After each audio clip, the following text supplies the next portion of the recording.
ક્યારેક ક્યારેક એ મને ડરાવવાની કોશિશ બધી જરૂર કર્યા છે કે તમે એ શિકાયત પાછી લઈ લો, તમને બહુ નુકસાન થશે, તમે ક્યારે બી મારા સામે જીતી નથી શકતા, હું હાથી છું, મારો કોઈ કશું નથી બિગાડી શકતા, એક બાજુમાં મારા 1 નંબર રહે છે, બીજી બાજુમાં 2 નંબર ભારતમાં રહે છે, એ મારા કોઈ બી કશું નથી બિગાડી શકતા. એ બરાબર મને ધમકી આપતા હતા કે અમે તો અગ્રિમ જમાનત આગ્રોતા લઈ લઈશું, પ્રવીણ તમે એ કશું નથી કરી શકતા.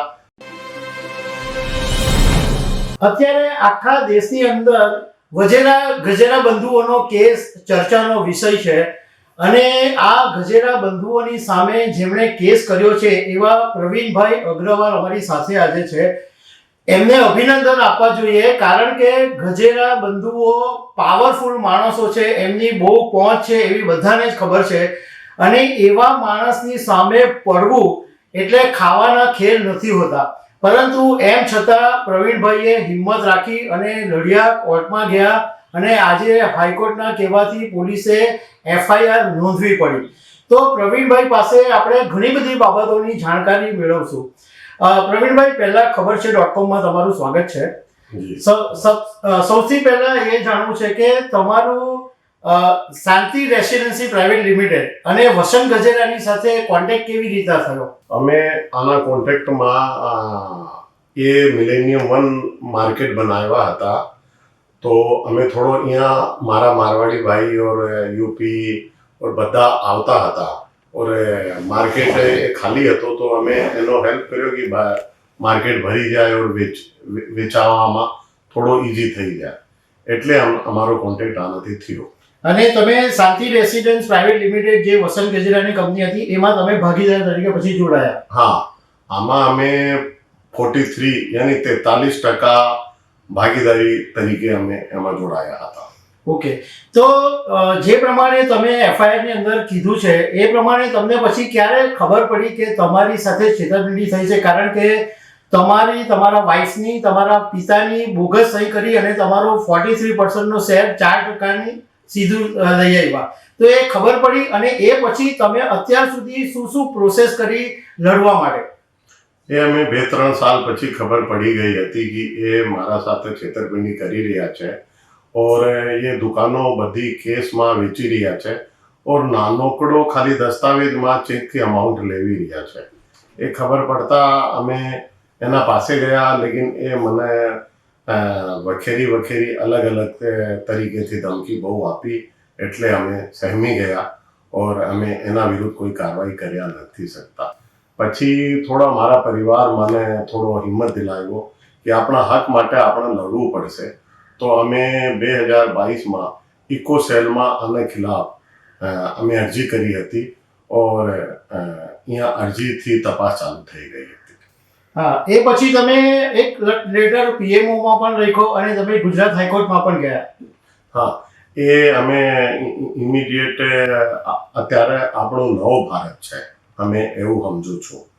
નવા દેશના નવા કાયદા, નવો તરીકો છે, એટલે અમને વિશ્વાસ હતો કે PMOમાં અગર લખશું તો થોડો ઓર ફાસ્ટ થઈ જશે, તો PMOથી ઇમિડિયેટ મતલબ ત્વરિત જવાબ આવ્યો ઓર બધી જગ્યાએ કાર્યવાહી ચાલુ થઈ ગઈ.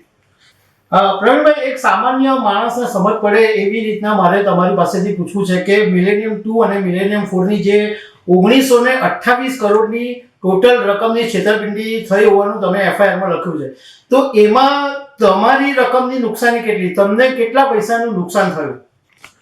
એ બધા 1928 કરોડ જેવા પૈસા હતા, એ બધા કંપનીમાં આવવા જોઈએ ઓર કંપનીમાં જેટલો મારો હિસ્સો છે 43% યાની 43%, એ મારા જ રૂપિયા હતા ઓર એ નીકાળીને કેસમાં લઈને કંપનીમાં એ બતાવતા નથી ઓર પોતે જમીનો ખરીદવામાં લાગી રહ્યા ઓર કાફી જમીનો એ ખરીદી લીધી એ કેસ પૈસાથી.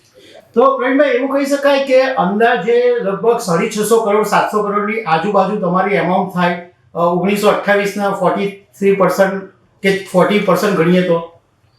હા, એ તો બધી કંપનીની રકમ હોય. આમાં પછી જ્યારે કંપની ડિઝોલ્વ હોય તો મને મારી રકમ મળે, એવી રીતના સિસ્ટમ છે પ્રાઇવેટ લિમિટેડ કંપનીમાં. ઓકે, આમાં વસંત ગજેરા, ચીનુ ગજેરા, બકુલ ગજેરા એ ભાઈઓ છે, પણ રાકેશ ગજેરાનું કનેક્શન રિલેશન કેવી રીતના છે?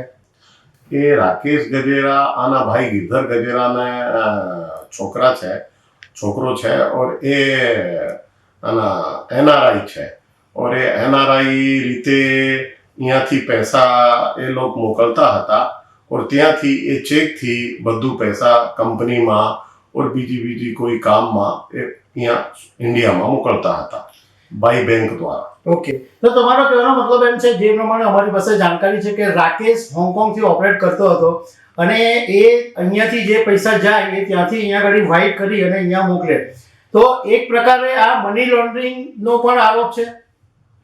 હા, એ મની લોન્ડરિંગ તો થઈ ગઈ એવું ફર્સ્ટમાં દેખાય છે કે એ મની લોન્ડરિંગ ટાઈપની છે. પ્રવીણભાઈ, તમને લોકો ભૂત તરીકે પણ કહે છે, તો એની પાછળનું કારણ શું છે?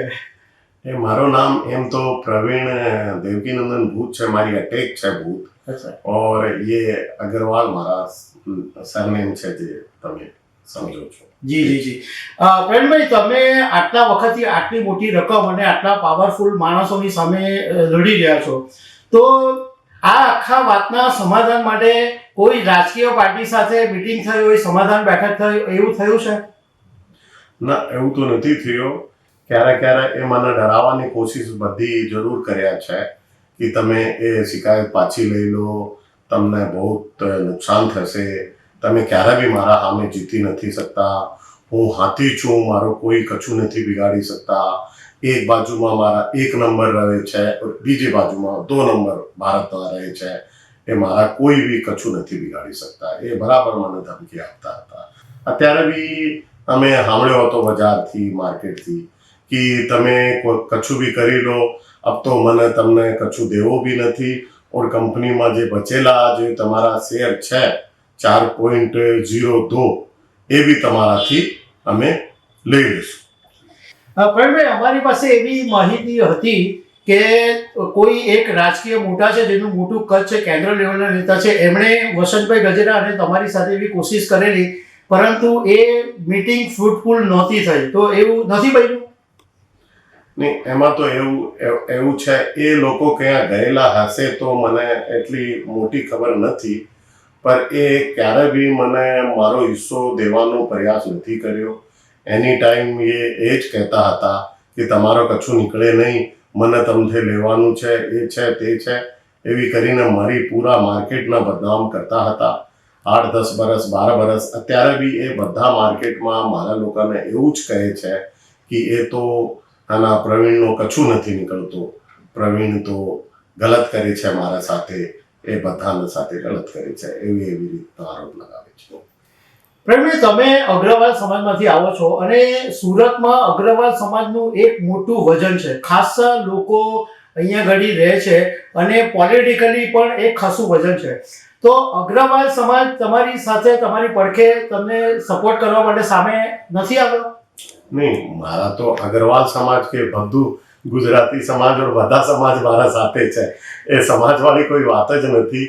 એ તો આપણો ભારતીય નાગરિક છે, એ બસ એ જ વાત છે. ઓર બધા મારા સાથે છે, બધા મારો સપોર્ટ કરે છે, બધા મને મળીને એ હિંમત દિલાવી છે કે એટલા મોટા માણસ સામે અમે કુછ કરું. તો એ થોડો સ્ટાર્ટ કર્યો તો બધાથી મને પુશ મળ્યો. જેમ તમે લોકો બી જે હકીકત જાણી તો કમસે કમ બધું તમે બધા લોકોને બતાવો છો, એ તમારો આભાર છે. બહુ આભાર તમારો કે બધા લોકોને તમે બતાવો કે એ કેવી રીતનો છે ઓર અમે લોકો કેવી રીતના આના સામે લડી રહ્યા છો. પ્રવીણભાઈ, તમે FIR ની અંદર બી લખેલું છે કે તમને વારંવાર ધમકીઓ મળી છે, તો પોલીસ પ્રોટેક્શનની જરૂર છે, તો તમને આજ સુધી તમે પોલીસ પ્રોટેક્શન માંગ્યું છે કે મળ્યું છે, નથી મળ્યું?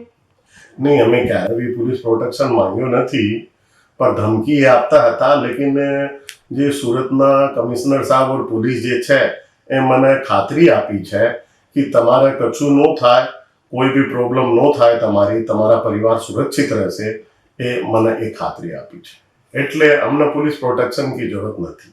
ઓકે, હવે તમારી શું અપેક્ષા છે? એટલે હવે FIR બી થઈ ગઈ છે, તો આગળ તમને શું ધારણા છે, શું થઈ શકે? એફઆઈઆર પછી એ લોકો કાફી આને એ અત્યારે તો ભૂગર્ભમાં થઈ ગયા છે બધા ભાઈઓ બધા લોકો, તો પોલીસ તપાસ કરી રહી છે. और મને એવું લાગે છે બહુ જલ્દી આને પકડી લેશે. બજાર માર્કેટથી એવી ખબર બી આવે છે કે એ કહેતા હોય બધાને કે અમે તો અગ્રિમ જમાનત આગ્રોતા લઈ લઈશું, પ્રવીણ તમે એ કશું નથી કરી શકતા. પણ મને ભારત સરકાર, ગુજરાત સરકાર और ગુજરાત પોલીસથી મને પૂર્ણ ભરોસો છે કે આને પકડી બી લેશે, આને સજા થશે और માને મારો હક મળી જશે. દર્શક મિત્રો, ખબર છે .com ઓલવેઝ નિષ્પક્ષ પત્રકારત્વમાં માને છે. અમે પ્રવીણભાઈની એફઆઈઆર મુજબ પ્રવીણભાઈની સાથે રૂબરૂ પર વાત કરી અને એમનો પક્ષ તો જાણ્યો છે. અમે જે સામે ગજેરા બંધુઓ છે, વસંત ગજેરા, ચુની ગજેરા કે બકુલ ગજેરા, એમનો પક્ષ જાણવાની પણ કોશિશ કરીએ છીએ, કારણ કે અમારો એ નિયમ જ છે પત્રકારત્વનો કે અમે બંનેનો પક્ષ છે. પણ એમનો જે ગજેરા બંધુઓનો પક્ષ હજુ અમારી સામે આવ્યો નથી. Pravinbhai, thank you very much ખબર છે .com પર વાત કરવા.